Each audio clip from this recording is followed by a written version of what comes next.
There's a new Fox News electoral map out tonight, and Chief National Correspondent Ed Henry reports. Britt, no Republican has won the White House without carrying Florida since Calvin Coolidge in 1924. That's why both Donald Trump and Hillary Clinton were there today, and why this dramatic move in the Fox News electoral scorecard tonight suggests this race could be swinging in the Democrats' direction. Look at the map tonight. Florida had been a toss-up state. We are now putting it in the lean Democrat column. Important because it's the biggest battleground state of them all. A mother lode you see there of 29 electoral votes. We're seeing a shift in the polling in the wake of that controversial Trump tape, but also the Clinton camp is doing a better job on the ground registering new voters. Now check out Nevada out west. All eyes turn there next week, of course, when our own Chris Wallace will moderate the third and final presidential debate. We're also moving it from toss-up to lean Democrat. The polls moving in Clinton's direction as well, but also the Senate Minority Leader Harry Reid has a formidable machine to help get out the vote, while this is one of many states where there's questions looming about Trump's ground game. In a close race, Nevada's 6 electoral votes could be critical, but the bottom line is that tonight, as we digest these new numbers, this does not seem like such a tight battle.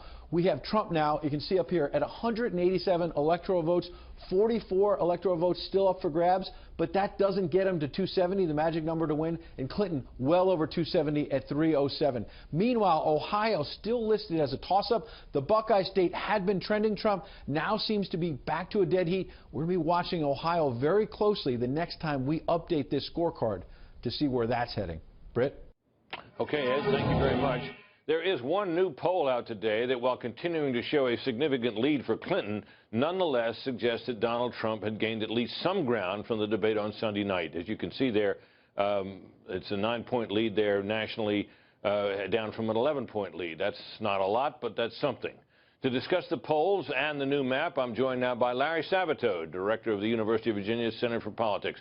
Larry, your thoughts about our map. Does it roughly square with what you've been seeing, or what? Yes, it's very, very close to what the crystal ball, our website here at the University of Virginia, has had. We don't allow toss-ups, Britt. We make ourselves make a choice, which is difficult sometimes. And we actually have Arizona, which you have as a toss-up in Trump's column, and we have Ohio and North Carolina in Clinton's column. So we have Clinton up to 341 electoral votes. You know, could some of them switch before November? Of course. And as you mentioned, the high point for Clinton probably was the weekend after the sex talk tape was released. Then I think basically Trump reaffirmed his support among the Republican base. They returned to him. He's back well over 80% with Republicans, despite what Paul Ryan did.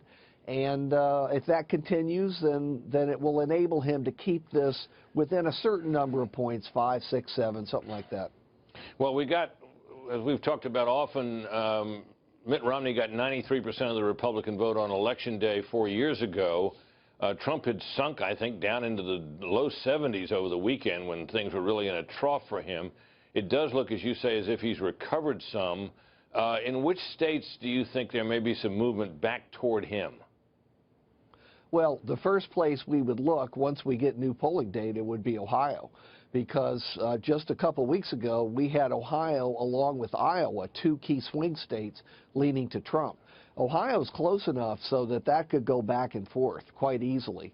I agree with what Ed said about Florida and North Carolina. Once you look at how the Democrats are banking votes, banking early votes in a year when incredibly 40% of Americans probably will be voting in advance, sometimes well in advance of November 8th.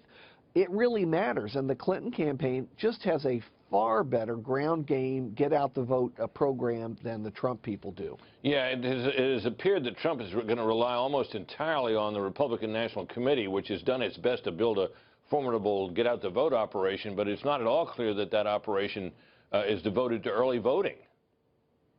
Yeah, and also Trump does have big rallies. I mean, he has an enormous number of people show up. But people who've been there have told me that sometimes they don't organize them very well to go out and canvass neighborhoods and to compensate for the fact that Trump has not invested the money in a GOTV, get out the vote program, the way the Clinton people have. Yeah, and I had a phone conversation with Mr. Trump not too many weeks ago, in which I suggested that you do need a ground game to win a general election, and he said, "Well, I do rallies." And then he explained to me how big his rallies were, something that I kind of knew because I'd seen a lot of them, and we've certainly seen these extraordinary photographs pictures when they show the size of the crowds. They've been huge. I guess the question is whether you use those rallies to have people on hand to sign these people up and get them to canvass, get them to do all the things that a ground game requires. And there's been some sign that they're doing that, but I guess we'll find out soon enough, won't we? We sure will. 28 days to go, and I don't know about you, but I'm trying to count them quickly. We're all exhausted in the political community. Yeah, this has been a long year, and in my particular case, taking over all of a sudden just a few weeks ago to do this for the balance of the election, it's been arduous. But Larry, always good to see you. Thanks for coming on. Thank you so much, Brett.